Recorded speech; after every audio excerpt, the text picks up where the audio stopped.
Day trading का ये rule है। डे ट्रेडिंग में क्या है कि डे ट्रेडिंग में हम सिर्फ डे को लेंगे, 1 डे या 2 डे, प्रीवियस 2 डे या 1 डे अपना। तो अब आप ये बताओ मुझे कि मार्केट गैप अप होती है, वो डायरेक्शनल कब होगी?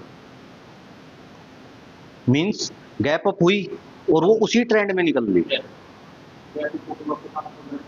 अगर गैप अप होके वो लास्ट जो प्रीवियस डे है उसी रेंज में वापस आ जाती है तो फिर वो क्या बन जाएगी दोबारा? Non directional. तो हमारी यहाँ एजिंग कौन सी स्टार्ट हो जाएगी? Non directional. बट अगर ये गैप अप होके और मान के चलो यहाँ पे थोड़ी डाउन आके फिर वापस निकल जाती है और ये जो आज का यही हाई ब्रेक होता है तो हमारी क्या होगी? Directional strategy start.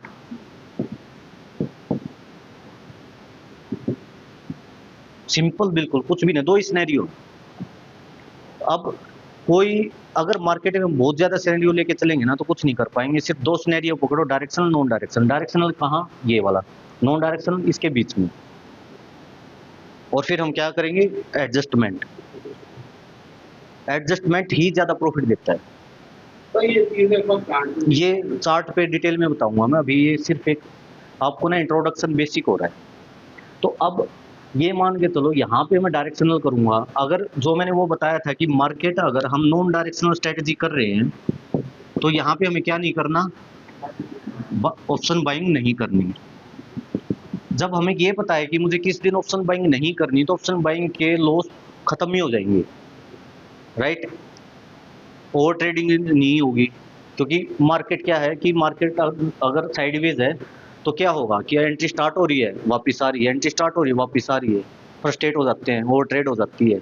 यहाँ पे अगर डायरेक्शनल होती है, हमें ये पता चल जाता है कि मार्केट डायरेक्शनल है और जो अपनी स्ट्रेटजी यहाँ अप्लाई होती है तो डेफिनेटली दिन की 4-5 ट्रेड अच्छी मिल जाती है, समझ रहे हो? बट दिक्कत वहां आती है कि हर कोई साइडवेज मार्केट में ऑप्शन बाइंग बहुत ज्यादा करके ओवर ट्रेड करके फ्रस्ट्रेट होकर ट्रेडिंग करना ही छोड़ देते हैं।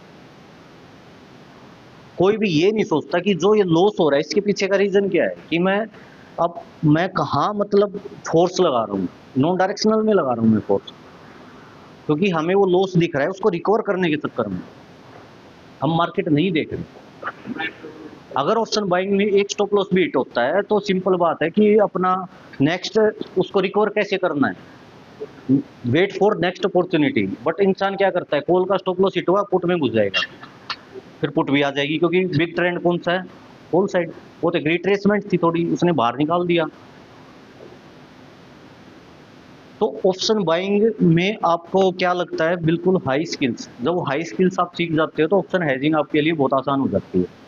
इसीलिए स्टार्टिंग में ऑप्शन बाइंग पे प्रैक्टिस करना बहुत जरूरी है, स्मॉल कैपिटल के साथ। ये नहीं कि 5 लाख उड़ा दो कि प्रैक्टिस कर रहा हूँ। 40-50 हज़ार बहुत है, 30 हज़ार बहुत है। और जब उसमें कमाने वाले तो उसमें भी कमाते हैं, मैं तो करता ही हूँ। हाँ, तो अब क्या चीज है कि ये डायरेक्शनल स्ट्रेटजी और नॉन डायरेक्शनल स्ट्रेटजी का हमारा ये डे ट्रेडिंग का एक ये अभी सिंपल फर्स्ट स्टेप क्लियर हुआ। नेक्स्ट स्टेप इसका एडवांस, राइट?